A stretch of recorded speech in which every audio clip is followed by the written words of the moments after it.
کا بھی بہت شکریہ، اور ministry of foreign affairs, ministry of information, باقی جتنی منسٹریز اس میں انوالو تھیں، عوام کے تعاون کا بہت شکریہ. عوام نے اسے بھرپور ساتھ دیا، اور میں سمجھتا ہوں کہ یہ ایک اعزاز کی بات ہے کہ 27 سال بعد ایک کانفرنس جو ہے اس لیول کی پاکستان میں ہوئی ہے. اکنامکس بھی بہتر ہو رہے ہیں، اور اس کانفرنس کے انعقاد سے پاکستان کو میں سمجھتا ہوں لانگ ٹرم بہت فائدہ ہوگا، بلکہ پاکستان کی عوام کے لیے آنے والے دنوں میں خوشخبری آئے گی. جو بائیلیٹرل ٹاکس ہوئی ہیں، آج رشین پرائم منسٹر سے وزیر اعظم شہباز شریف صاحب کی میٹنگ ہوئی، تو جو ٹریڈ اور انویسٹمنٹ کو بڑھانے کے حوالے سے مختلف ممالک کے ساتھ بات چیت چلی ہے، اس سے پاکستان کی معیشت کو، پاکستان کے عوام کو ہے وہ بہت فوائد حاصل ہوں گے. تو یہ اللہ تعالیٰ کا شکر ہم ادا کرتے ہیں، اور وزیر اعظم شہباز شریف کا ویژن تھا جس تحت یہ سکسیسفل ایس سی او سمٹ کا انعقاد کیا گیا. اب سے کچھ دیر پہلے ایک میسج سرکولیٹ کر رہا ہے تحریک انتشار کی طرف سے، جس میں وہ کہہ رہے ہیں کہ غدارے گا بانی چیئرمین پی ٹی آئی کے ساتھ، اس کا فلاں حشر کریں گے، اس کو یہ دیں گے، اس کو وہ کر دیں گے. آج کے دن جو ایک اور اہم خبر آئی ہے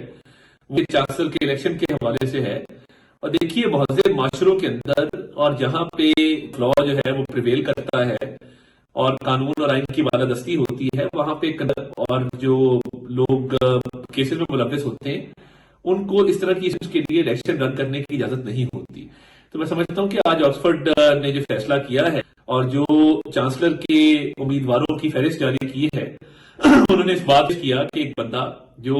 کیسز میں وانٹڈ بھی ہے، جس کے خلاف کنوکشن ہے، جس کے کیسز چل بھی رہے ہیں، جس میں سر فہرست جو ہے 190 ملین پاؤنڈ کا ایک کرپشن کیس ہے، انہوں نے اس کو اس لسٹ میں شامل نہیں کیا. تو یہ جو میسج دیا جا رہا ہے نا کہ جو غداری کرے گا اس کو ہم عبرت کا نشان بنا دیں گے، فلاں کر دیں گے، تو میں یہ بتانا چاہتا ہوں کہ قانون ہاتھ میں لینے کی اجازت نہیں ہے. کوئی کسی کو تھریٹ کرے گا یا جلاؤ گھیراؤ کرے گا یا کوئی ایسا معاملہ کرے گا جس سے کسی کو نقصان پہنچانے کی کوشش کی، وہ کوئی بھی پارلیمنٹیرین ہو، تو یاد رکھیے نشان عبرت آپ نہیں بنائیں گے، نشان عبرت جو ہے وہ اسٹیٹ آپ کو بنائے گی اگر کسی نے کسی کے جان و مال کو نقصان پہنچانے کی کوشش کی. یہ جو ایک تھریٹس دینے کا سلسلہ ہے اور یہ دھمکی آمیز رویہ ہے اور یہ فیشسٹ ایک سوچ ہے چیئرمین پی ٹی آئی اور ان کی پارٹی کی کہ آئی ایم ایف کو لیٹر آپ لکھتے ہیں پاکستان کو ڈیفالٹ کرانے کے لیے، 9 حملے آپ کر کے شہداء کی یادگاروں کو مسمار کرتے ہیں، اور جب آپ کا دل کرتا ہے اٹھ کے کہتے ہیں ہم ایس سی او سمٹ ہو رہی ہے تو اس دوران ہم یہاں پہ احتجاج کریں گے. اور وہ بھی میں کہتا تھا ایمٹی تھریٹ ہے، یہ بھی ایمٹی تھریٹ ہے. یہ بالکل ان کی نہ اس میں کوئی سنجیدگی ہے، نہ یہ کر سکتے ہیں،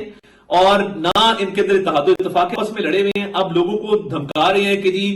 غداری تو بھائی جنہوں نے ملک کے ساتھ کیا وہ آپ کے سامنے اس کی واضح مثالیں موجود ہیں جو آپ لوگ کرتے رہے ہیں، اور جو آپ کا رویہ رہا ہے اور جو آپ نے اس ملک کے ساتھ کیا ہے اپنے دور حکومت کے اندر اور اس کے بعد بھی. تو یہ آپ کس کو کہہ رہے ہیں؟ اور میں ہمیشہ کہتا ہوں کہ پاکستان ہے تو ہم سب ہیں، کوئی سیاسی جماعت، کوئی سیاسی لیڈر پاکستان سے بڑا نہیں ہے. تو یہ جو آپ کہہ رہے ہیں نا فلاں کے ساتھ غداری، بھیا آپ لوگوں نے ملک کے ساتھ کیا کیا ہے، اور ادھر آپ کہہ رہے ہیں کہ جی جو بانی چیئرمین پی ٹی آئی کے ساتھ غداری کرے گا اس کے ساتھ فلاں کر دیں گے. کچھ نہیں ہوگا، امن سکون سے معاملات آگے بڑھیں گے انشاءاللہ تعالیٰ. معیشت ہماری ترقی کر رہی ہے، فورن پالیسی میں ہم بہت آگے بڑھ گئے ہیں اللہ تعالیٰ کے فضل سے. تو یہ جو دھمکیاں دی جا رہی ہیں، اول تو اس میں سنجیدگی نہیں ہے. اگر انہوں نے اتنی سی بھی کوشش کی تو قانون پوری طرح حرکت میں آئے گا، اور نہ صرف ان کو روکیں گے بلکہ جیسے میں نے کہا کہ اس طرح کا جلاؤ گھیراؤ کرنے والے، اس طرح کا لوگوں کو دھمکانے والے جو عناصر ہیں ان کے خلاف پوری ریٹ آف دا اسٹیٹ جو ہے اس کو نہ صرف اسٹیبلش کیا جائے گا بلکہ آنی ہاتھوں سے ان سے نمٹا جائے گا.